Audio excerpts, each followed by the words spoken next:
That gentleman right there? Good evening, Mr. Mayor. My name is Robert Lederman, and I'm the president of the group Artists, which is a group of artists, all of whom have been arrested for displaying their own original artwork on the public streets of New York. Now, we believe, and many constitutional authorities who've looked into this, and I know that Mr. Cerullo is familiar with this matter, understand that artists do in fact have a First Amendment right to display and sell their work on the streets, as do booksellers. I've noticed a very disturbing trend in the past year in New York where First Amendment rights are being seriously threatened.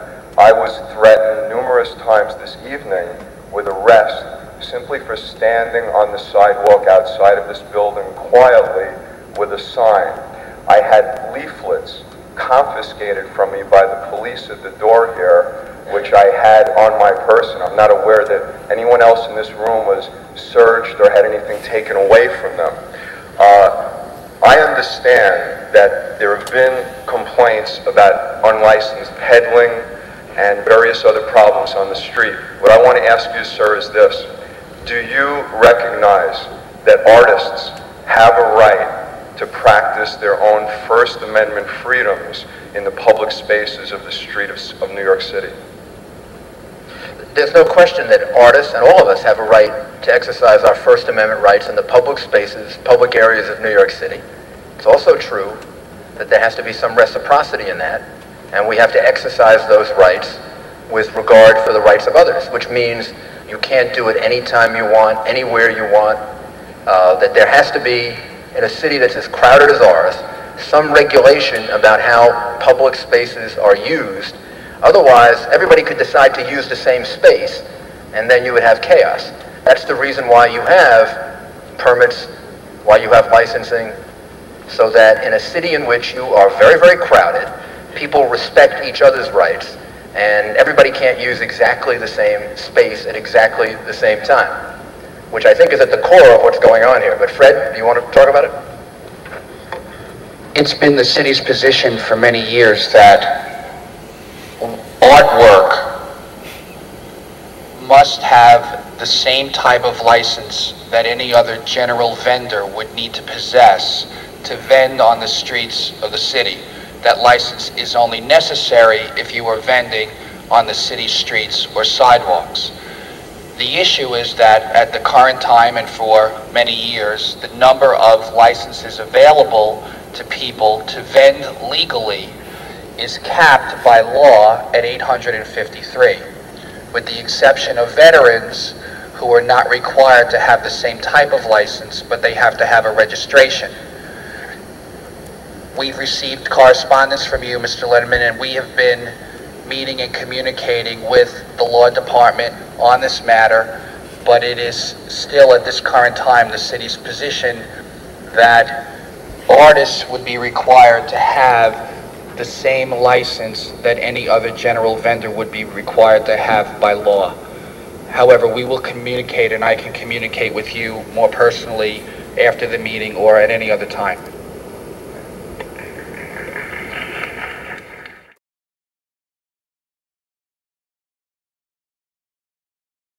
If you don't have a permit and you just want to do what you want to do any place you want to do it, you create a crowded and very, very difficult situation for your fellow citizens.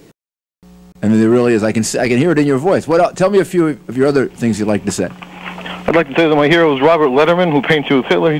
He should be mayor. He's the man. Robert Lederman for mayor. You're going to be his campaign manager, John? I never use words like fascist and racist loosely, Mr. Mayor, but I use them when I refer to you. You're the worst mayor the city's ever known. I feel complimented, John, coming from you. Now, why don't you stay on the line? We'll take your name and your number, and we'll send you psychiatric help because you seriously need it. There's no difference to us between a painting, a t-shirt, a piece of furniture, a belt, an item of clothing. All of those things were manufactured with some degree of artistic creativity. There's really no difference between a painting, a t-shirt, a mug. We don't have an exemption for artwork the way we have an exemption for printed material, because we don't think that the sale of artwork in the street is protected by the First Amendment.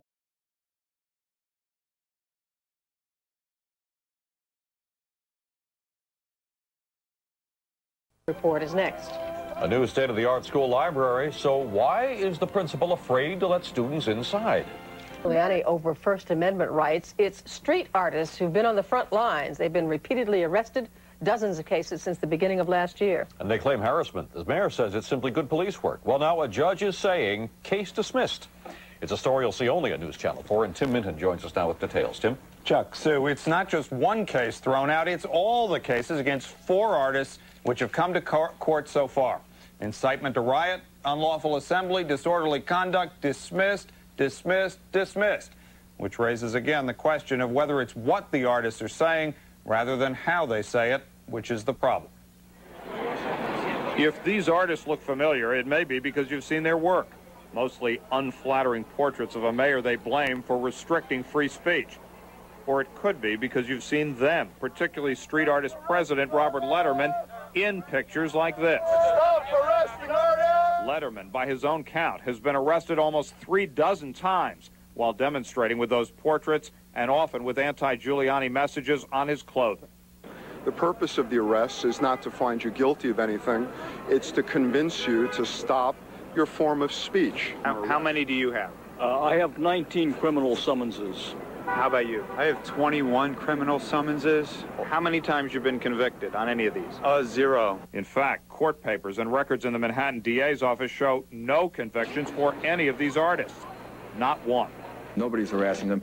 The fact is that the police give out lots of quality of life offenses that are dismissed because the courts don't want to be tied up with those offenses. Mayor Giuliani has basically shown that he is a repressive dictator.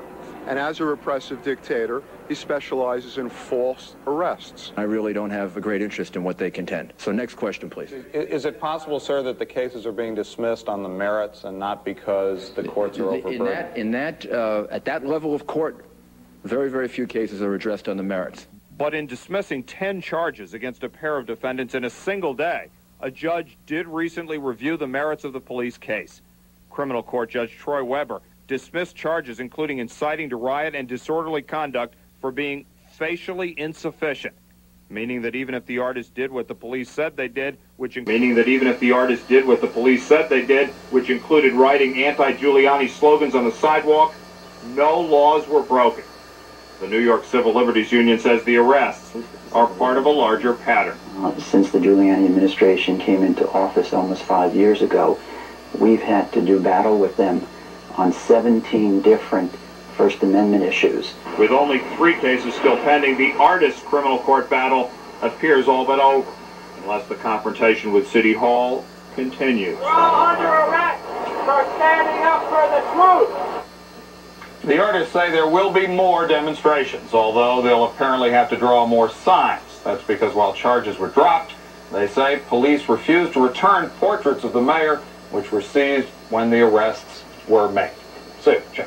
Tim.